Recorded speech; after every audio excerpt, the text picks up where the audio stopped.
Modern day warrior, today's Tom Soyi. I'm Sam Arano, and this is the recap video for my special on the Jewish history of Canada, in which I talk about things I left out of the videos, correct mistakes that I made in the videos, and answer questions from Gaon and Navi level patrons on Patreon. Before anything else, I'd like to give my impressions of Canada as a whole. I'd been before. It was actually my first international travel ever when I was 6 years old to Vancouver Island. And I've had some brief stopovers since then, but never really checked the place out on my own, and I had a great time. Montreal was fantastic. I went to a hockey game with a totally packed crowd where 2 fights broke out. I never had to pay for beer because everyone wanted to buy me one, and I'm more convinced than ever that shawarma spiced poutine would be a good idea if I could get it together and make some. So I had a great time in Montreal, and I had an okay time in Toronto. Toronto is really big and has pretty decent public transport and a great university bookstore. And obviously I was always going to have a better time in Montreal just because of my personal connections there. But to put things into perspective, every souvenir shop on St. Catherine Street was selling the Quebec flag and caps for the Montreal Expos, a baseball team that hasn't existed since I was in high school. I had to go to the Sky Dome for a Blue Jays cap. I suspect it's a little easier to find Jays merch since they're the current American League champions, but my point remains, and I had to go to 5 different stores in Chinatown before finding the flag of Ontario. As I said in the video, if time and money had been no issue, I would have gone to more places. As a Westerner myself, I'm very sympathetic to Western Canadians who feel unrepresented in the culture. There's a whole complex there that I didn't get into. I was actually surprised by how much I knew about Canadian politics and culture that ended up not being relevant to this video. More on that later. But this channel doesn't actually make a lot of money, so I had to prioritize. Interestingly, I didn't get any questions from patrons for this video. But I did get a lot of questions in the comments and in real life that fell into certain patterns, so I'm going to work from there. One of the names I saw mentioned a couple times was Drake, and I'm going to use him as an example because he's kind of a perfect storm of why didn't you talk about this person. First of all, he's a monstrous piece of shit, and whenever I talk about a living person, or at least someone who isn't retired, there's always a large segment of viewers who will interpret their inclusion as an endorsement by me.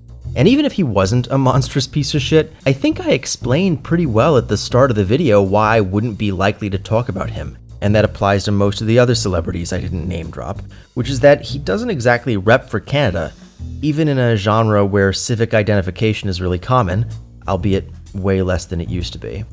That said, I did notice Not Like Us playing in every public place in Montreal, which was very funny. And furthermore, if I mentioned every famous Canadian Jew that non-Canadians have heard of, the video, which was already the longest video I've ever made, would have been twice as long, and it would have been awful. There's nothing to be gained from a monotonous list of names, especially given the amount of work that went into the video we got. And I don't want a repeat of the Iran video, which was basically that. With that said, there was one interesting anecdote that I wanted to include, which was that Dr. Rabinovitch, not that one, though he was raised in Canada from a young age, was born in Metula, which is interesting to me for a couple reasons. One, it strongly implies that his family was among those who were expelled by Jamal Pasha when the Ottoman Empire entered the First World War, which is some good history in action since I discussed it in my videos on the Second Aliyah and the Zion Mule Corps. And 2, Metula today is home to the Israeli national hockey team, which is perhaps apropos. Speaking of which, you may notice that I didn't talk at all about Canada-Israel relations. Again, I think that's distinct from the Jewish history of Canada, but I wouldn't be surprised if that topic became relevant when I got to the post-war period, especially the 1960s. One thing I had to cut for non-practical reasons was any discussion of the National Hockey League, because it would have been criminal not to do so without including game footage. But unlike Major League Baseball, which has the same rules but basically gives YouTubers a pass for the good of the game, the NHL doesn't know what's good for it and is absurdly protective of that footage. I was also obviously very limited in what I could physically show in the video. You'll note I don't show either of the city maps after the 1910s. I tried to substitute B-roll, but since I only went to Toronto and Montreal, that created problems every time I talked about Winnipeg. Another question I saw, which I'd actually forgotten about that topic, but it brought it back to me very vividly, was the question of why I didn't mention social credit. Honestly, I expected to have to talk about social credit when I went into this video blind, but it never happened. For those who don't know, social credit was an esoteric monetary theory proposed in the early 20th century by a British amateur economist named Clifford Hugh Douglas. It's honestly very hard to understand because Douglas relied on a lot of base assumptions that were just radically different from any kind of market or socialist theory of economics. Part of what makes it so hard to understand is that it was very intertwined with Douglas's equally strange religious and political views, which ties into his anti-Semitism, and I'm guessing this is why the question came up. Douglas didn't strictly believe in democracy as we understand it. He was more into the Puritan system of government where all decision-making is collective, there's no secret ballot, and the job of government is just to carry out those decisions. And he saw opposition to that as the result of Jewish philosophy, which he really did hate. But that never translated for Douglas into a hatred of Jews in general.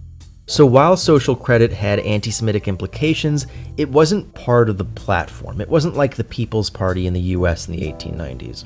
And even in Canada, where the Social Credit Party was more successful than anywhere else, and where it intersected with even more radical Protestant thought, it very quickly morphed into a generic conservative movement that lingered on mostly as an alternative to the very aristocratic, very Eastern-centric Conservative Party. Next up, I don't know if there's a connection here, but Section 16 of the Canadian Charter of Rights and Freedoms, which guarantees education and government services, including culture, in French for the benefit of French speakers outside Quebec, seems remarkably reminiscent of Bundism. And I don't know if there's a connection there, but it has become a very useful point of comparison to Bundism for me. On that note, David Lewis, another character I wouldn't be surprised to see again on this channel, had a son, Stephen Lewis, who became Canada's ambassador to the UN, and his son, Avi Lewis, is currently running to replace Jagmeet Singh as the new leader of the NDP. I didn't comment on this in the video because I think it would be unprofessional and contrary to the spirit of the video, but that doesn't mean I don't have an opinion on his candidacy. And the fact that Lewis seems to be the frontrunner gives me a lot of pause. I'm not Canadian, let alone an NDP member, so it feels a little pointless to comment, but it's hard not to look at his candidacy without concluding that he's benefiting quite a lot from his family name. Though that isn't my biggest problem with him, nor is it his position on Israel, which isn't that far off from my own, though we arrived at it from very different starting points. And without putting too fine a point on it, the NDP leader's position on Israel is worth about as much as my position on who should lead the NDP. Nor is my greatest concern his marriage to journalist Naomi Klein, who has a troubling history of embellishing some recent 20th century history to support any argument that makes Britain or the US look bad. More than anything, it's his opposition to Canada's recent militarization, and in fact his support for further demilitarization, which comes from an admirable place, but I think is very misguided and very out of touch with voters at this particular moment. Minor correction, Lorne Greene's New Wilderness was for CTV, not the CBC. I want to clarify what I said about French-speaking Jews in Montreal. To start out, most people in the Montreal metro region are fluent in both English and French.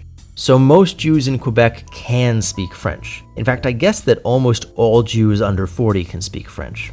But only about 5% speak French as their first language, which even in Quebec places them below the number of Jews who speak English, Yiddish, and even Russian, though, again, it is a growing number. Secondly, though most French-speaking Jewish families immigrated to Canada from Morocco, that migration pattern started because of Algeria, which is why I emphasized Algeria. Like I said, I had to cut this script down a lot just so it wouldn't go on forever, and this is one of the nuances that ended up getting lost in the shuffle. Finally, I got a lot of criticism over my discussion of Quebec nationalism, which wasn't remotely surprising. I actually expected a lot more, and I don't know if any of the people who made those criticisms will watch this video, but I felt it was worth addressing. For me to say that there was anti-Semitism in the Quebec independence movement doesn't mean that the movement itself was inherently anti-Semitic. But overall, I think it's fair to characterize the movement as, at the very least, having strong elements of illiberal ethno-nationalism that go even beyond the traditional spectrum of left and right, which lends itself to a fair amount of anti-Semitism, especially given the more long-term history of the movement. That isn't to say that there weren't Jewish participants in the separatist movement, but there were very few, and ultimately, the fact that I can list them on screen kind of demonstrates how rare they are. I can speak French. I did speak French while I was there. I respect the hell out of French Canadians' success at keeping their language alive.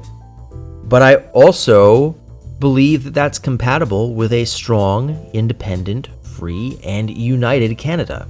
And I don't think Quebec should get special treatment just because the vagaries of first-past-the-post voting give separatist parties a decisive role vastly disproportionate to actual support for independence.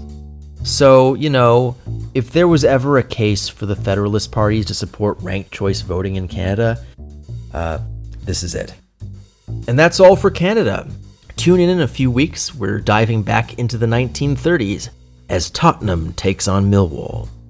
Special thanks to my patrons, including Mir Akbar Ali, Jeremy Biskin, Boris Cherny, Dr. Chike, Andrew Ettinger, FC, Jay Fleischman, Osher Gordon, Bob Huddy, Raphael Kellerman, Sol Cohn, Milk and Honey, and Jeffrey Schweitzer.